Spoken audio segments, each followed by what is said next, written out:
Hello, everyone. It is I, Dark Symphony 777, with another fanfiction review. As always, link to the story will be in the description below. Please like the video, subscribe to the channel, click on that bell for notifications, leave a comment in the comment section below on your thoughts on the story. And finally, this is my opinion. My opinion is not indicative of everyone in the world, so please respect that. So, we're still making our way through the Looniverse. 1, 2, 3, 4, 5, 6, 7, 8, 9, 10, 11.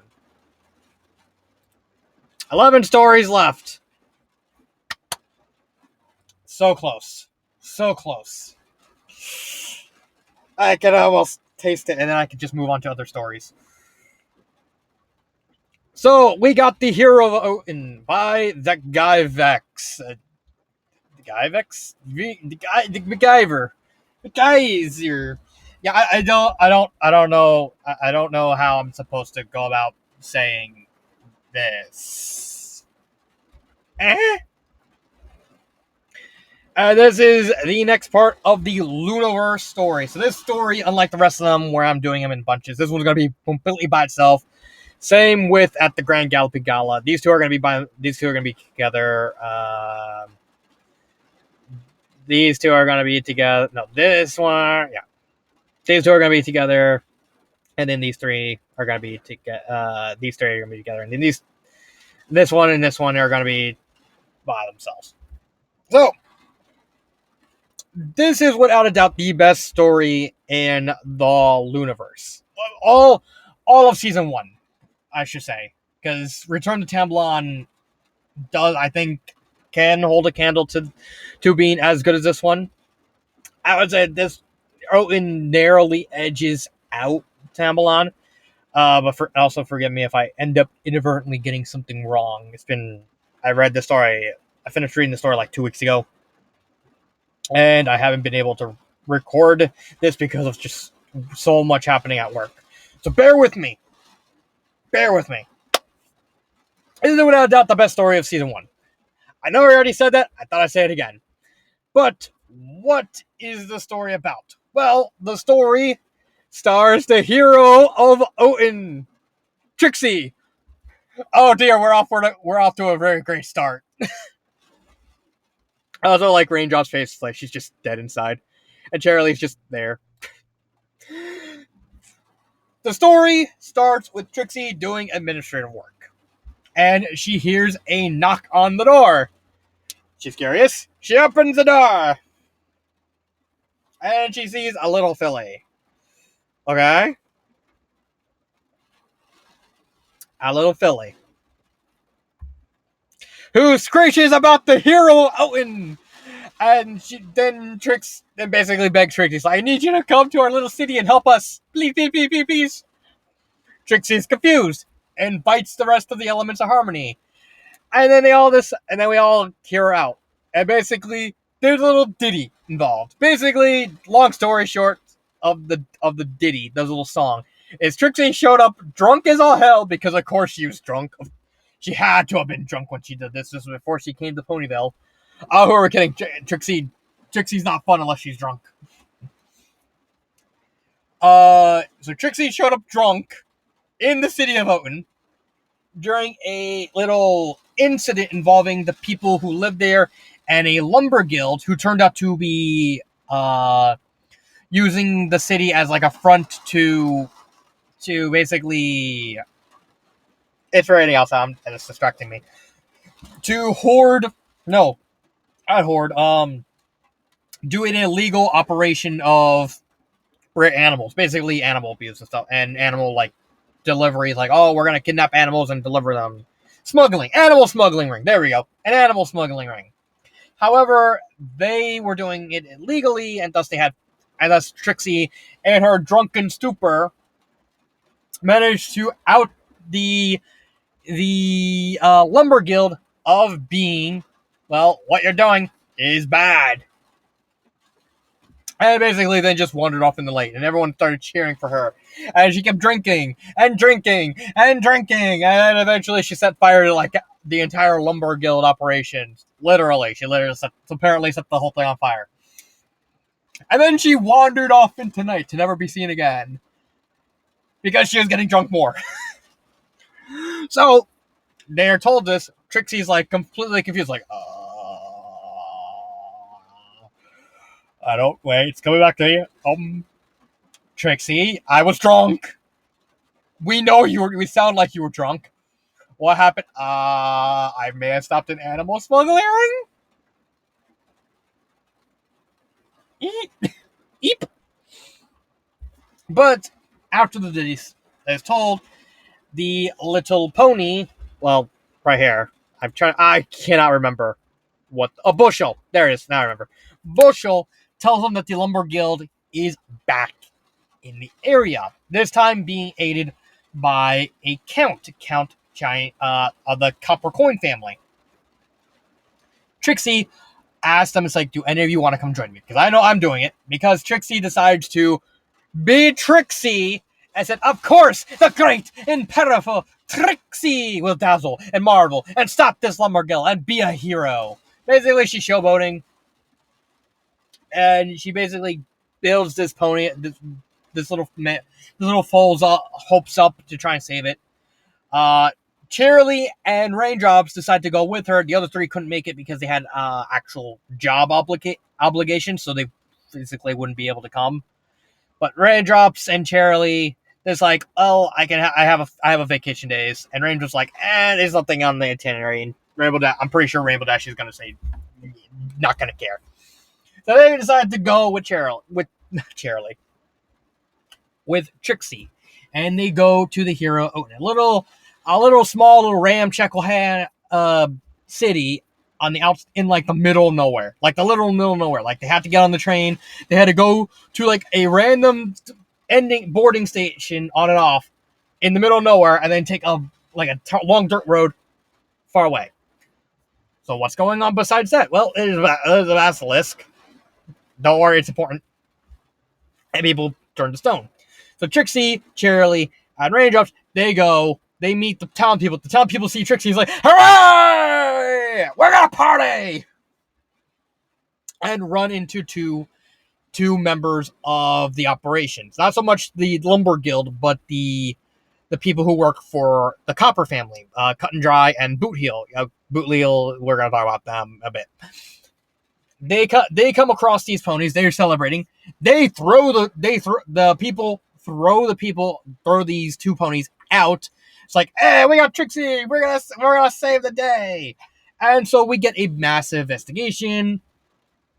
There's Trixie doing investigating, basically wanting to teach Bushel how to be like a stage magician, showing her sleight of hoof. We have the mayor, Bushel's father, Sheaf, who's really kind of shady and all that stuff. And then we also have the Lumber Guild. On two sides, you have Shiny Copper Coin, who's actually connected with Cheerilee. They were actually friends when they were younger. And also, who was the other guy?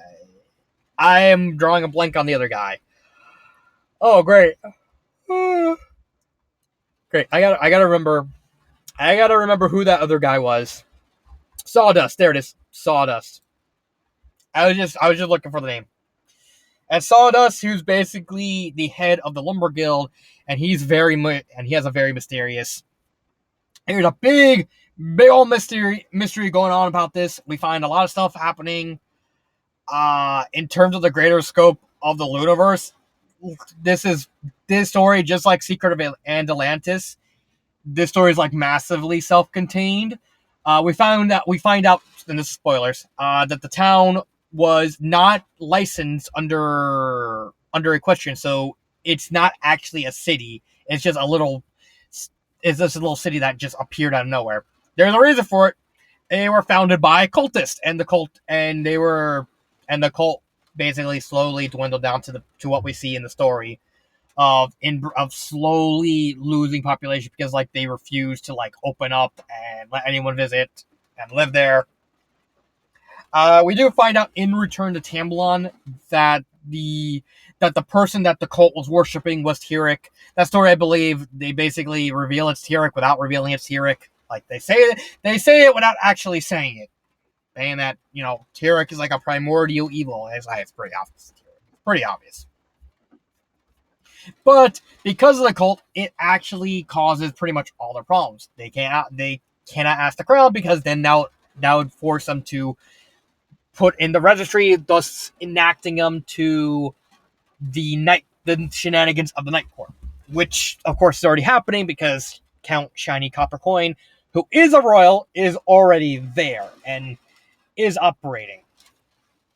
There's also the fact that there is a massive level of distrust between the Lumber Guild and the people of town, the people of Oaton.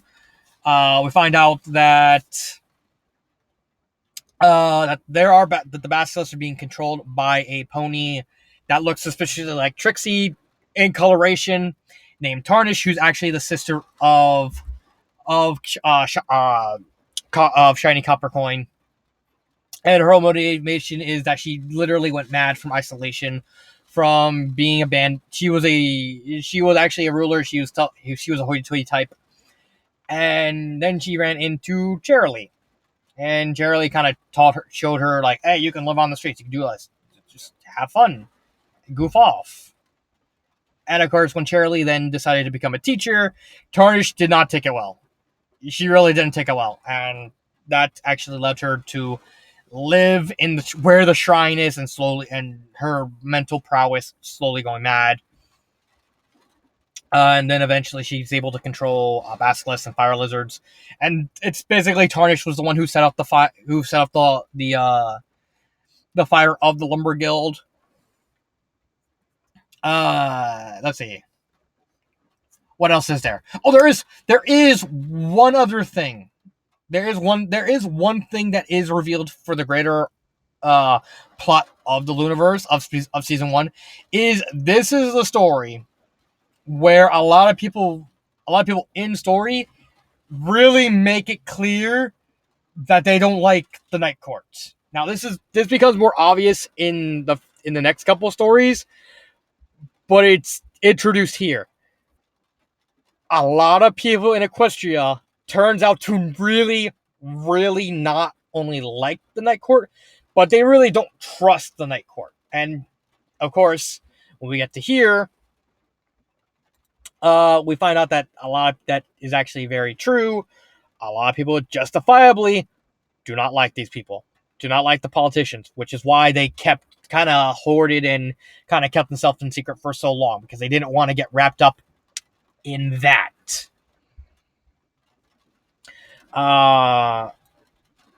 As for the rest of the plot, it's just typical. It's actually adventure stuff. There's a lot of moving parts. There's Cherylee. There's the fact that throughout the first half of the story, Trixie's actually incredibly exhausted because she still wanted to do investigations, and so she spent all night enchanting some of her items. So she was literally mentally and physically fatigued for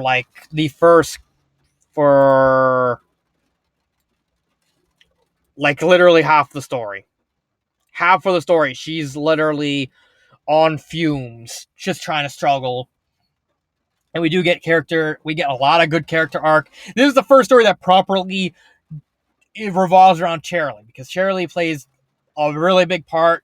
She's connected to the coins. She's connected to Tarnish. A lot of the big moments happen because of her, or she stops them because she's trying to not stop all the mechanizations that are going on between the copper coins.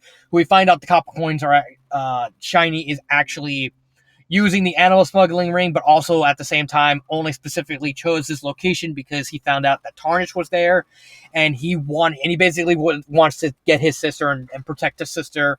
And Sawdust, he wants to industrialize Oaton, but the mayor is actually making it hard because in order for him to actually do that, he needs to actually get the city registered in order to start all the projects. And he's not exactly, and this is very much a case of no one's really a good guy, because you have Sheep being a bad guy because he in his closed-minded ways caused all those problems to happen because he refused to get the registry up and running. You have Count Shiny Coin, who pretty much started the events of this story because he wanted to save his sister. And then you have Sawdust, who basically, who we find out is implied that to be the one to actually suggest the idea of the animal smuggling ring to Copper Coin specifically, so that we can also. And then we find out that he basically wanted to marry a mentally ill woman in Tarnish, because even at the end, Tarnish is not all there. She still, it's implied that all the mental illness that was left over from Tyrek hasn't fully left, and she still has to be she's still recovering, stuff like that. But Sawdust's plan basically boiled down to is remove Tiny Coin from power by revealing the smuggling ring to the authorities, save Tarnished, take care of Tarnished, and then forcefully marry himself into the family. Nobody likes that, because it's like, that's sick. It's like, I'm just doing what's best for the people of the city, of this community, and of my lumber guild. Right, but that's still gross, because you're trying to force yourself onto a mentally ill woman. And very skeevy.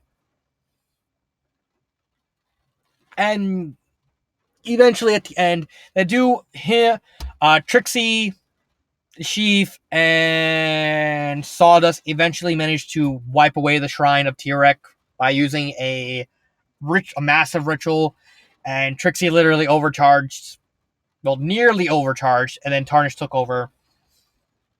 And then Sawdust literally sacrificed himself to finish the seal, just wiping away the ritual, while Luna found out that Luna was literally on her way there. And that caused Sawdust to literally go into like a coma from overcharging. That's another thing that is mentioned, that does come up again throughout the rest of the stories.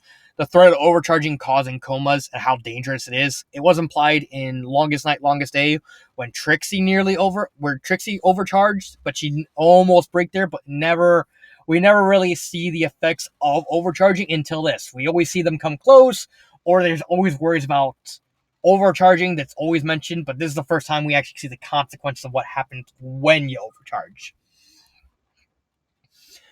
But yeah, this is a really, really great story.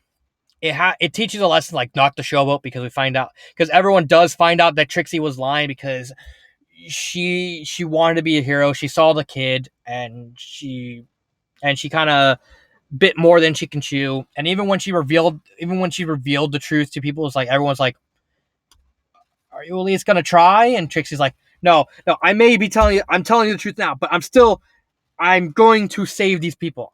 Even if you don't trust me, even if you don't believe me, I owe it to myself for making up for what I did." I like that. Charlie gets the lion's share of the characters.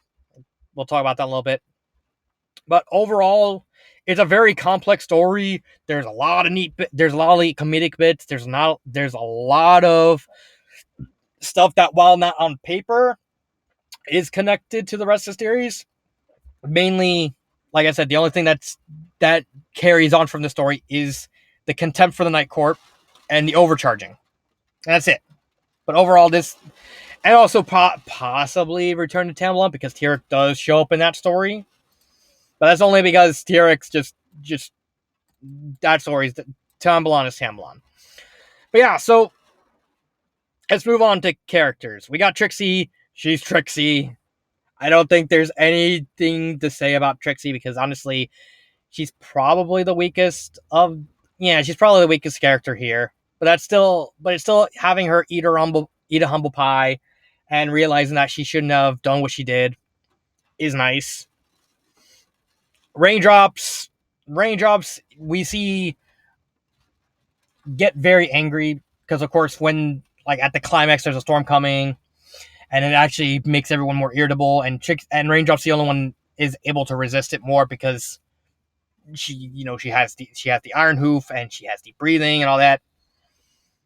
And we see her acting as an anchor to Trixie. Like, Trixie's being very standoffish and show off, and Raindrops is actually trying to rein her in as much as she can. And Raindrops is ultimately the one that basically tells Trixie, he's like, "Tell him the truth." But I don't want to tell him the truth. Okay.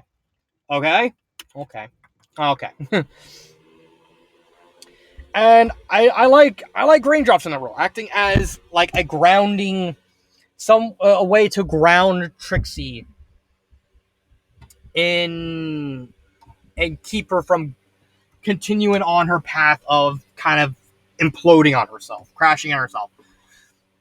Which kind of also happens in the first half, where Trixie is exhausted, and Raindrops is like is the one who's constantly telling her get some sleep, and Trixie's like, no, I gotta finish this one more thing, and then I go sleep. Of course, when the basilisk happens, she's like actually about to go to sleep, and she's like the Squidward memes, like I sleep 1 second later. But Cheerilee. Oh boy. Cheerilee is the best character of the three main. We finally got a story that centers around her. We finally got a lot of depth into her character. I said it before this story, Cheerilee was like instantaneously, far and away, the weakest character of the Lunaverse 6. This story fixes all that. We find out that she was actually something of a criminal, like a white, like not a really big criminal, but more of a white collar criminal that just like to cause minor problems. She was actually the leader of a gang that just basically goofed off and committed small time crimes and basically pissed off a lot of people. She met Tarnished, and she saw that Tarnished was like very closed off in trust. So Cheerilee, being a friend that she is, decided to say, "How about I just show you around? Like you don't have to do anything. I just jump you over less, and we just walk around. You see the sights. You don't have to be a hoity-toity person." And of course, that leads to Tarnish eventually not taking it well when Cheerilee decides to stop doing this white collar thing and become a teacher. And it's actually revealed that the whole crew broke up because one of the members nearly died in the Griffins because of really pissing off the Griffins. And so Cherry's like, I'm gonna leave behind this. I want to study. I want to make more of myself. I want a career and be more than I could be. And of course, Tarnish couldn't take that very well because she just doesn't want to go back to being a royal.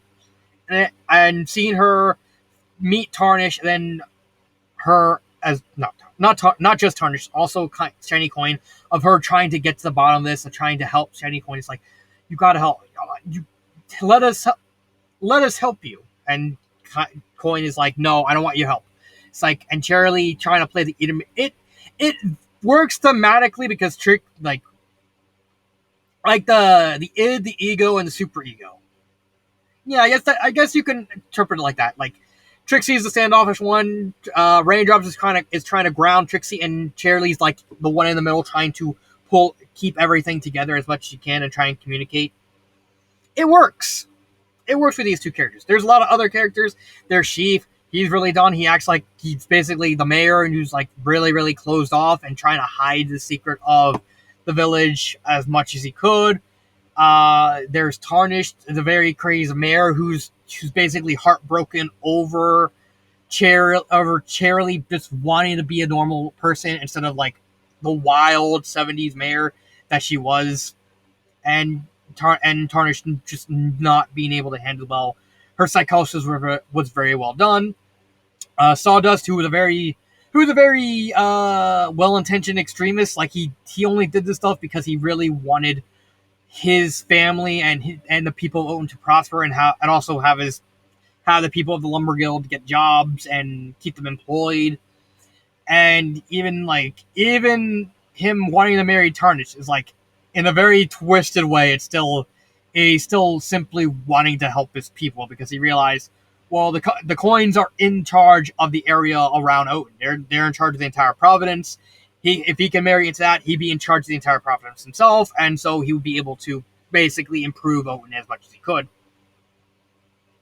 And also him being also playing off Sheaf. Like, Sheaf is this very ultra, very, very buff unicorn. Yeah, it's revealed that he's a unicorn. And Sawdust is this very svelte looking one who's very thin and somewhat gangly. And from a thematic standpoint, it actually works that well, especially since they also have the personality that she's very rough, very tumble, very brutish, and then Sawdust, who's very conniving and is trying. and he's basically trying to keep calm and everything. Also, he has a magic that kind of keeps his influence from the shrine as low as he can, and also trying to hide everything, but also, well, ultimately a whale-meaning guy. It's really cool. You have Copper Coin. He's very much just a nervous guy who kind of didn't trust Shirley at first, but then ultimately decided, I'm going to trust Shirley because of their connection to Tarnished, and just wanting to be a good brother.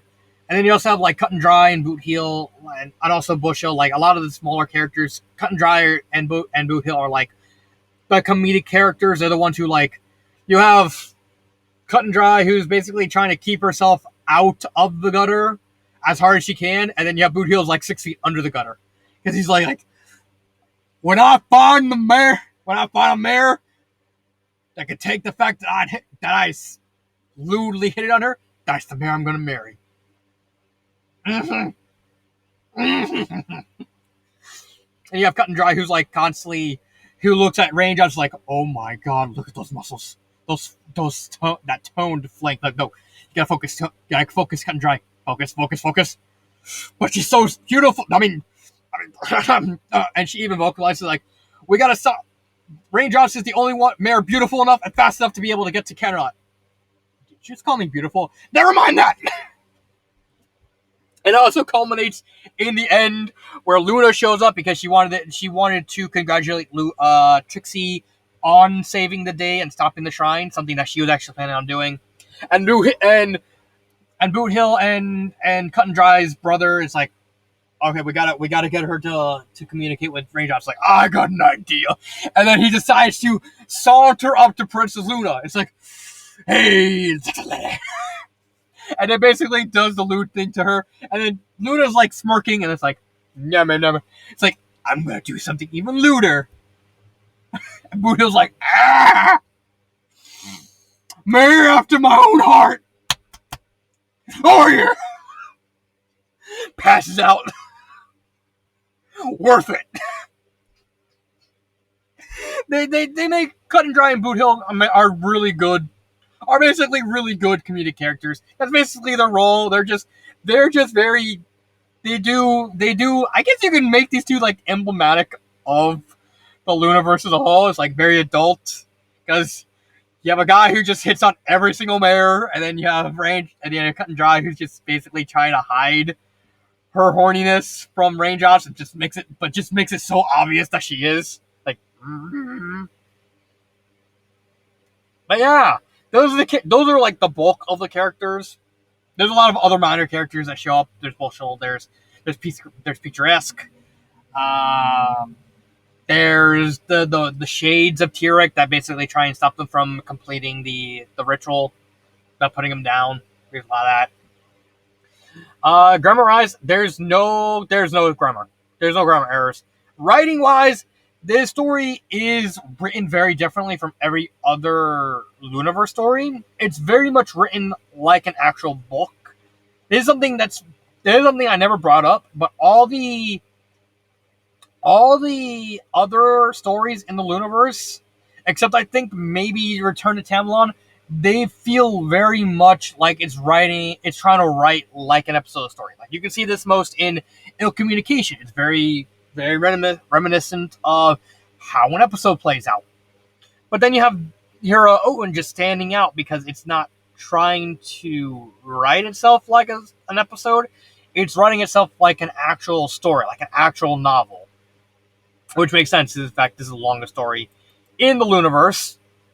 So it feels very, very worthwhile to read, very worthwhile to get through. There's lots of hidden details that you don't get at first. It requires a second rereading to get everything, and that honestly makes Hero Oaton really worth the read.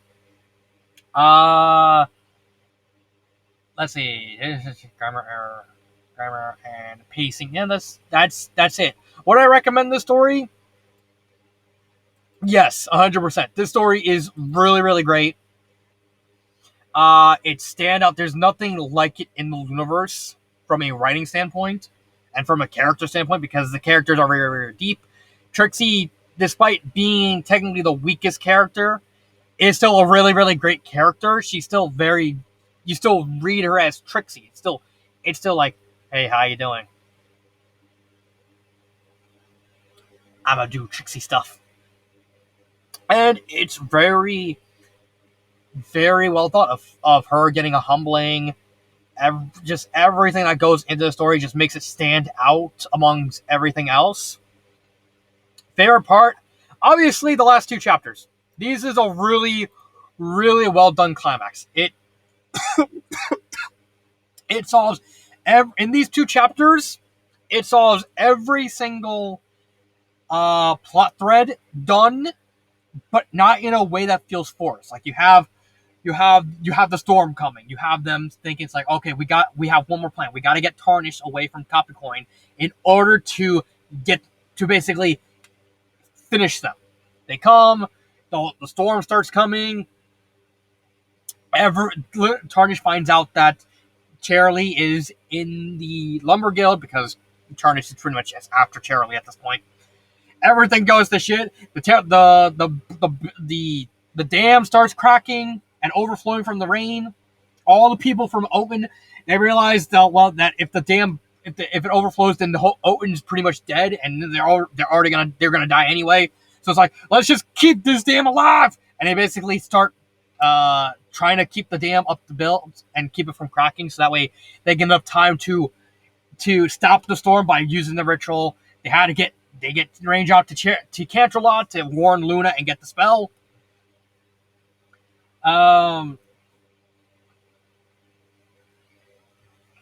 Granted, Luna is actually somewhere else at the time. What a funk.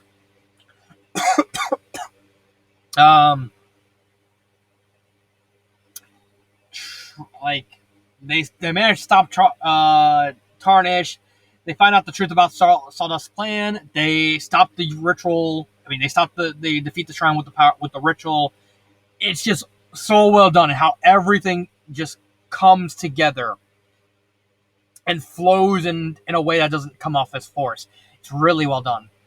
I have absolutely nothing bad to say about this story. Just no fixing it, no touching it. Leave it as is. It's all. I honestly, I don't have anything to say about the story anymore. But so I'm going to leave it here.